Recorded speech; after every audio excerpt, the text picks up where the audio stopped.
How's it going, everyone? Hope you're having a great day. I certainly am. Any day where Gary Gensler gets slammed at Congress, testifying in front of, oof, it just makes me giddy. I love it.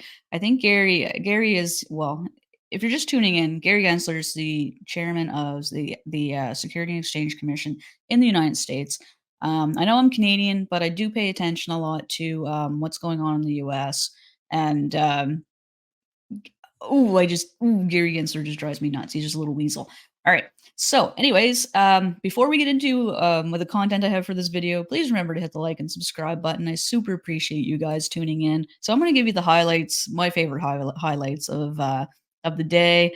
So, he was warned about a subpoena for avoiding transparency about FTX. So, McHenry chairs the House Financial Services Committee. He expressed his dissatisfaction with the SEC's response to regulatory requests and hinted at the possibility of a subpoena. He didn't really hint; he came right out and said, "Like, yeah, this is pretty funny, actually." Video right here, Watcher Guru. Thank you so much, Watcher Guru. Kudos to you. I am going to play this. Just play a little bit of it here, just so you can see for yourself. You refuse to be transparent with Congress regarding your interactions with FTX and Sam Bankman-Fried. That's the investigation we started last Congress. Finally, your lack of responsiveness to this committee's legitimate oversight continues to be unacceptable. And I want to finish here. In February, the committee made multiple requests for documents to the Securities and Exchange Commission. This is normal congressional oversight. Yet 7 months later, the committee has not received a single non-public document that was not part of a FOIA production. As I said, our patience is wearing thin. The SEC is not above the law, nor is it unique. Other financial regulators have routinely complied with congressional oversight. So let me be clear. I do not want to be the first chairman of this committee to issue a subpoena to the Securities and Exchange Commission. And you should not want to be the first SEC chair to receive a congressional subpoena. Those are fighting words.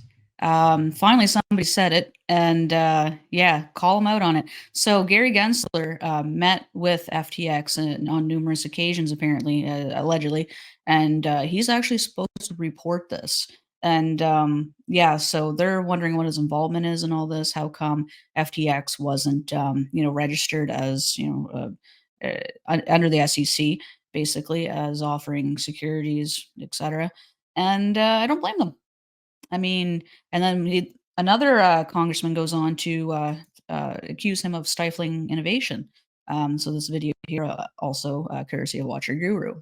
Have a listen. Do you believe the vast majority of digital assets meet the investment contract test and are therefore securities operating illegally outside of the U.S. regulatory umbrella?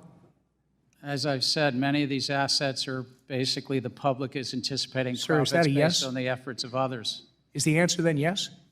Again, without prejudging anyone, I do think that the significant Reclaiming my majority time. are I'll take it as a investment yes. contracts. And to be clear, sir, this perspective has nothing to do with a concern you noted in a speech last year where you said, quote, "Over the past year, several bank executives have shared their concerns with me about the sheer number of depositors who have moved money from their bank accounts into crypto-related exchanges and wallets," end quote. Right?